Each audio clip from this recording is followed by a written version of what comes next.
Hi, I'm Josh. I'm Mark, and welcome to Alter Ego Comics TV, where we talk about all of the best comics that came out this week. And I'm just going to watch us here. Yeah. This is not a good idea. I don't think we can see comments that way. There you go. So we'll go like this and do one of these here. All right. Hi, Vicky. Hello, Vicky. Good morning, Jess. Thanks for tuning in, for joining us this morning. Yes, Vicky, Amanda is here. Let me anticipate your next question. Actually, she's not here. She's out at a young professionals luncheon at this moment. So she's possibly doing stuff that's more fun than being here. I doubt it, but who knows? All right, so let's get to it. Let's talk about this week's best comics, and the 800-pound gorilla this week is Fantastic Four #1. Written by Dan Slott, artwork by Sarah Pichelli, and it's been 3 years since we've had a Fantastic Four comic book. That is actually the Comics Pro exclusive cover by Jen Bartel, so we are one of 125 stores in the world offering this cover. We only have about 10 of them, unless we've sold some already, so if you're interested in that cover that Josh is looking at, that Josh will hold up, come in and grab one soon, because I don't anticipate them surviving the day, or definitely not the week. Fantastic Four #1. So we haven't had a FF comic for 3 years. Nobody really cared. when the Fantastic Four was out, Fantastic Four is the first Marvel comic really that anyone gives a damn about. 1961, Stan Lee, Jack Kirby. It was their answer to Justice League.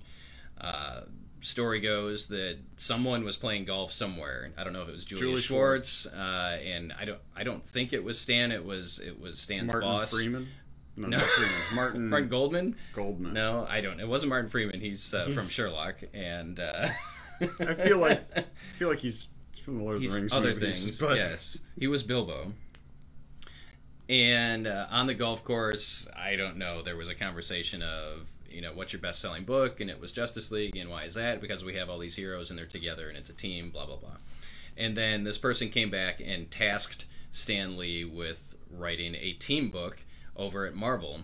And Stan was going to throw in the towel. Stan had been writing and working at Marvel Comics. It was kind of a family business. He was related to some of the higher-ups over there, and had worked on romance books and westerns and other things, and nothing had really clicked, and he wasn't really satisfied with his life.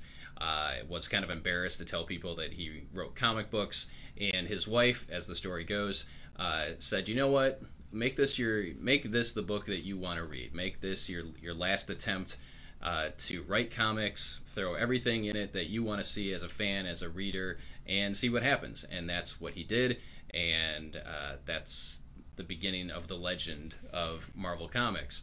And we got Fantastic Four #1.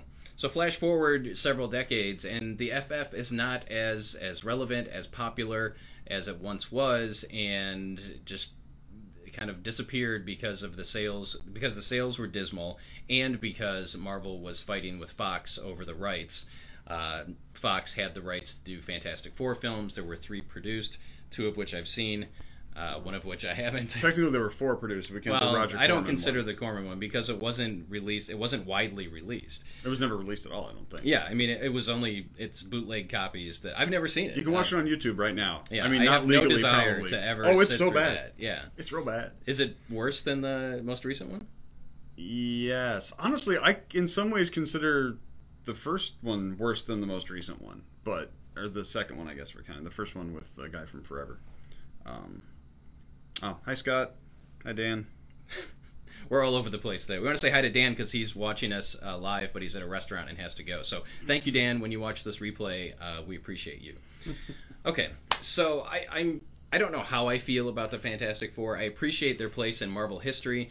I like all of the characters. I think that they all serve a purpose in the Marvel Universe. I like them as a family. One of my favorite comics of all time is that issue of Fantastic Four. I wish I knew the number. I want to say it's like 281 or 282. The boy who wanted to be the Human Torch. Yeah, well, the cover is Johnny Storm saying, this is it. I can't be the Human Torch anymore. And it's because there's a boy who's being bullied, and he idolizes the Human Torch, and he wants to be like him, so he douses himself with gasoline and lights himself on fire. And it's a very touching, awesome comic, worth absolutely nothing from a financial standpoint, but emotionally, that is one of my favorite comics of all time. So much so that I attempt to buy up every copy that I see. Goldfinger style, and then he'll irradiate yes, them. Yes. So now we have the FF back, and Dan Slott is one of the most talented and knowledgeable Marvel writers. I would say comic book writers, but definitely at Marvel, he knows his stuff, and he's been a Fantastic Four fan for a long, long time. And he has written an excellent first issue of the Fantastic Four. It's filled with everything that makes the team great. And that one of the things that makes the team so great is that their personalities are so different. That it's not like the Avengers or the X-Men to some degree, where some of the characters are kind of cookie cutter and you can interchange characters, so it doesn't necessarily have to be, character X giving the dialogue. It could be whoever's not being used in something else. But Ben Grimm is Ben Grimm, and Johnny and Sue and Reed, they each have their own character traits, and Slott touches on that. We don't exactly get an answer to where Reed and Sue and their children have been for the last 3 years, but we get the beginning of a mystery, and we get lots of emotion. We get some beautiful artwork by Sarah Pichelli. I was kind of just analyzing every page of the comic, and it's truly the comic that I enjoyed reading most this week, for all of those reasons and more. Why did you like it? I did like it. No, I said, why did you like it? Oh, I did like it. No, I said it was a lot of fun. It's got heart, personality. I always like Ben and Alicia. Mm-hmm. That's always fun. I like that. It was just fun. Wyatt Wingfoot's in here. Gotta have Wyatt Wingfoot. Jen Walters, yeah. She-Hulk, former member of the Fantastic Four. Replacement member. Oh, you did fail to mention there is a backup, still written by Dan Slott, but with art by Simone Bianchi.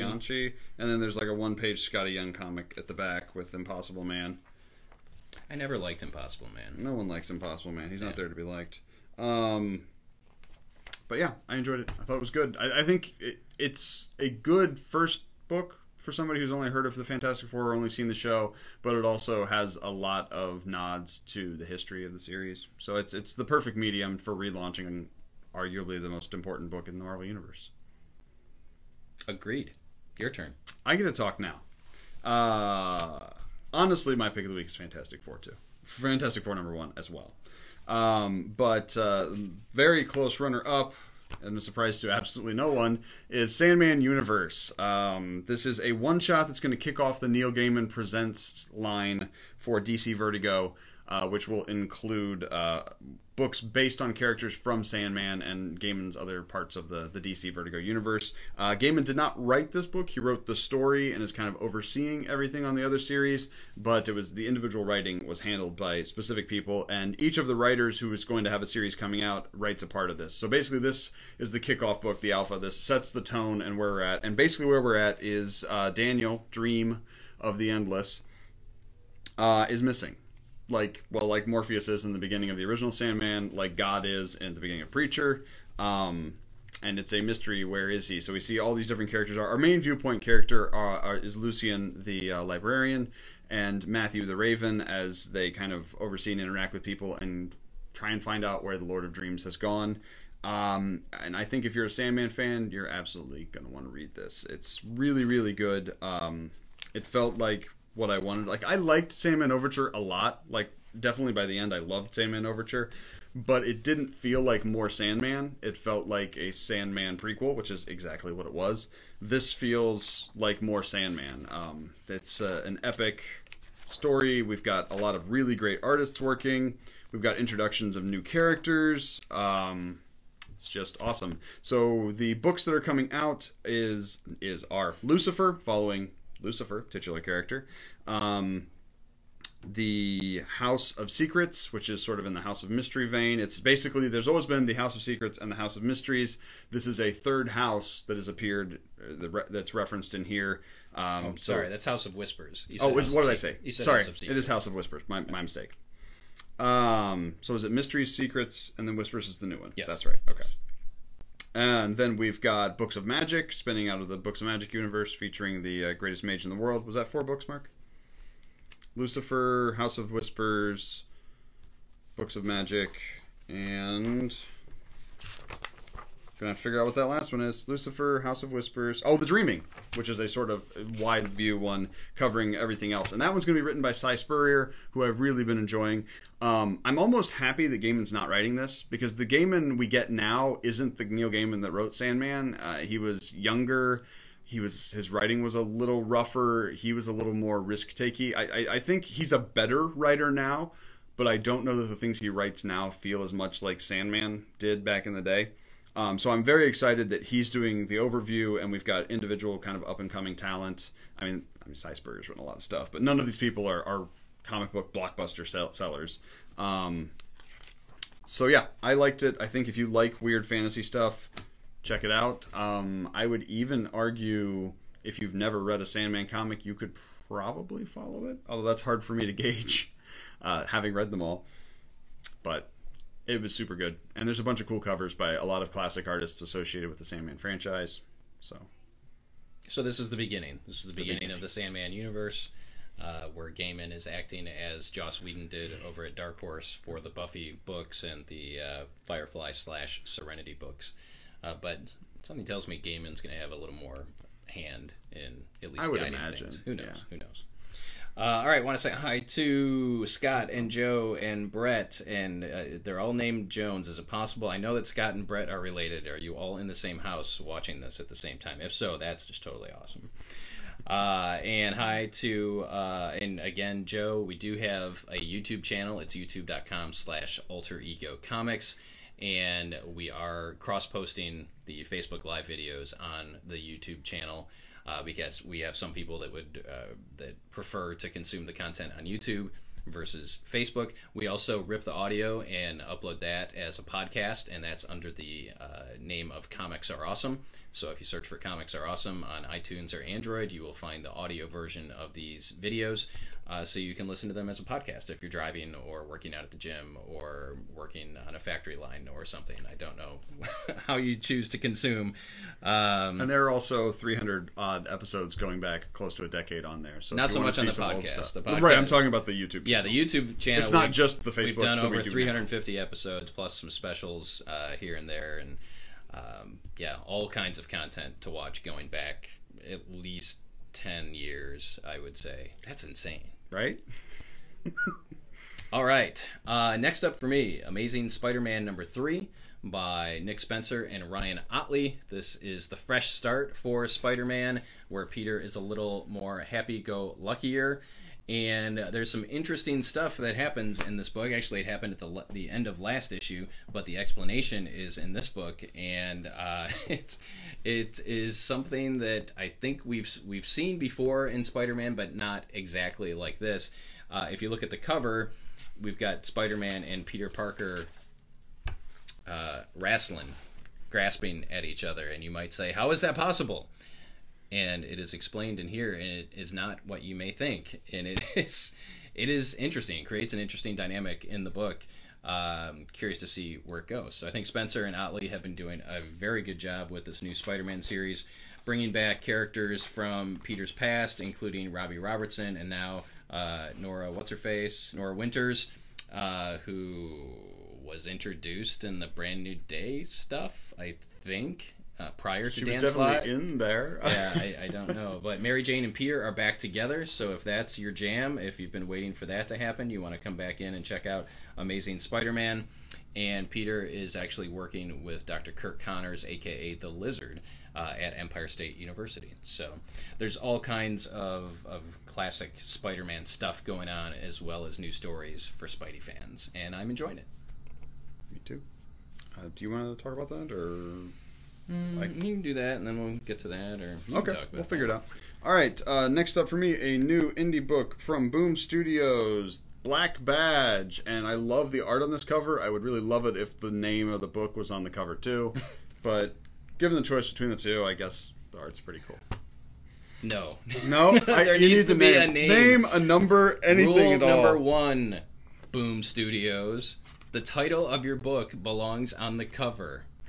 Yes. despite that fact, this is a variant. we both really. I don't care. Well, right, but yes, It's not a Virgin variant, which it's is an unlocked retailer variant. Ooh. Yeah. We just happen to like the art better on this one. Oh, it's so than pretty. The other I one. like this one a lot. Yeah.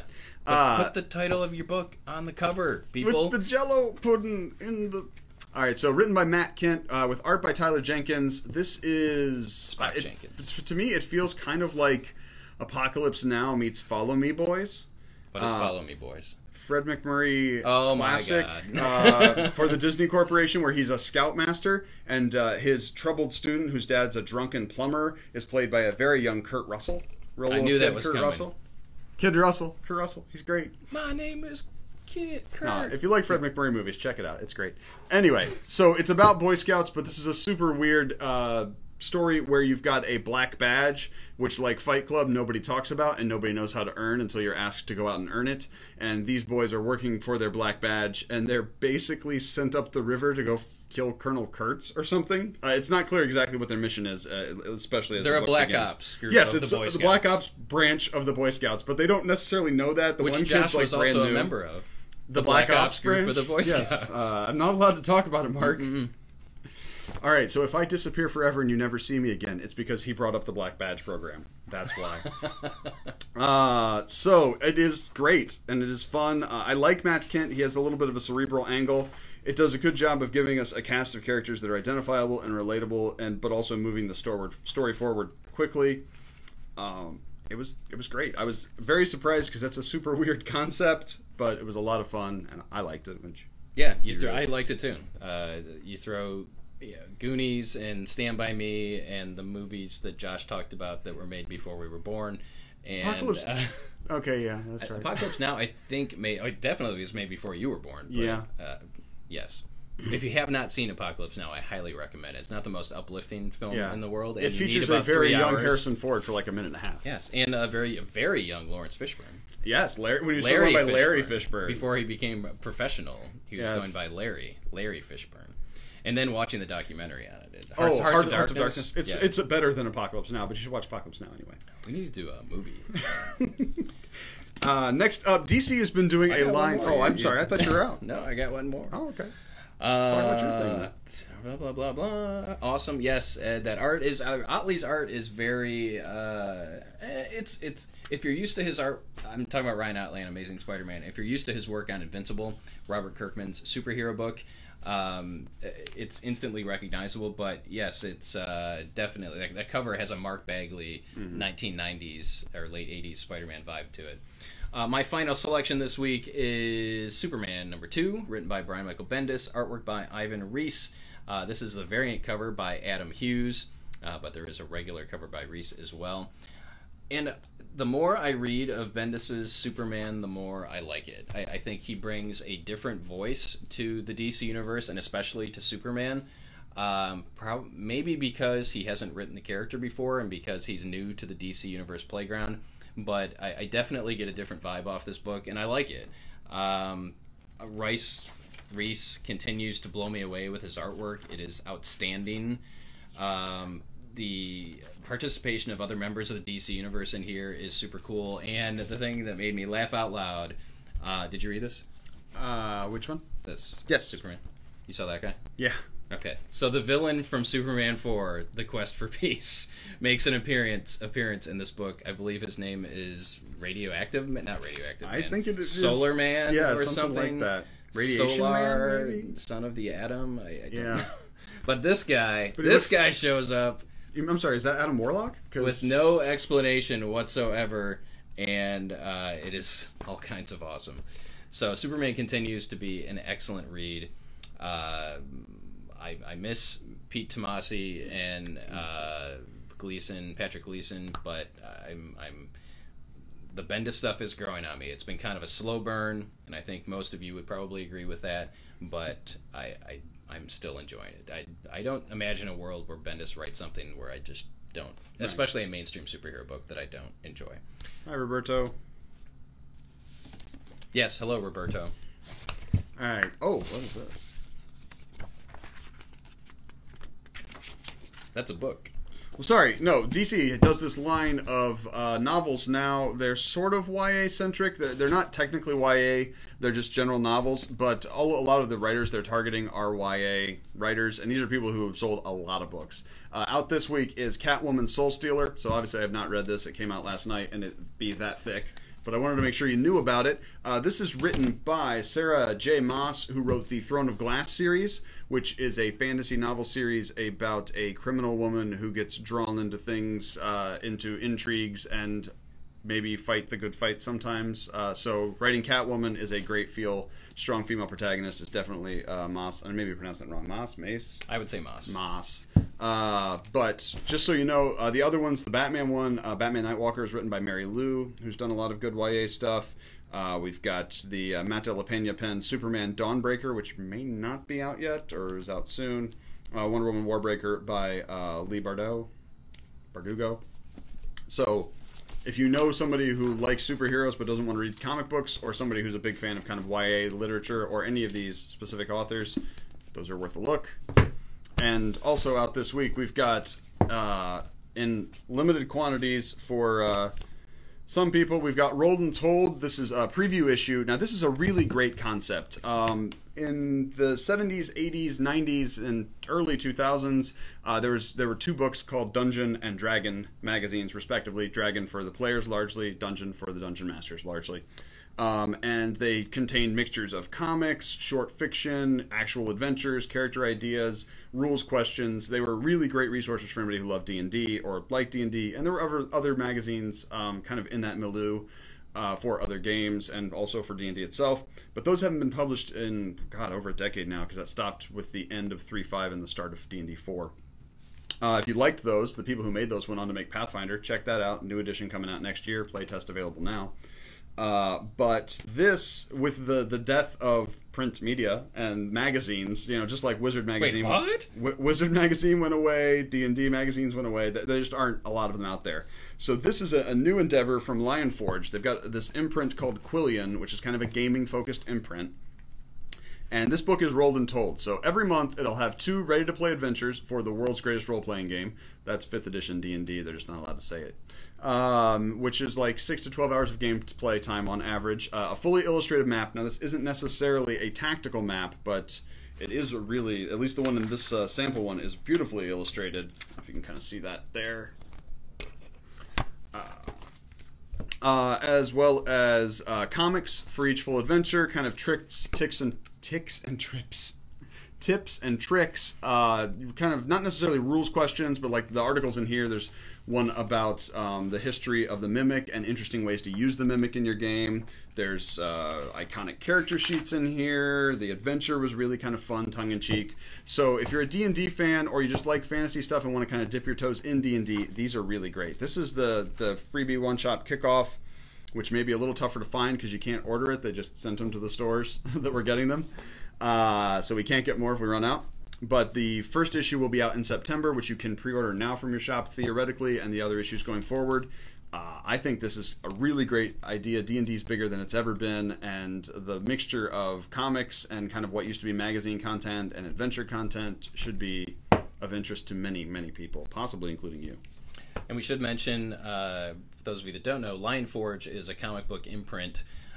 They've been around for about 3 or 4 years, and they publish a wide range of titles for different age groups. They have an all ages line, they have an adult line, adult meaning grown-ups, but they have a very diverse character base. And Gail Simone actually was recently announced, I think it was right before Comic-Con, that she's going to be kind of running herd on, I think it's the all ages line.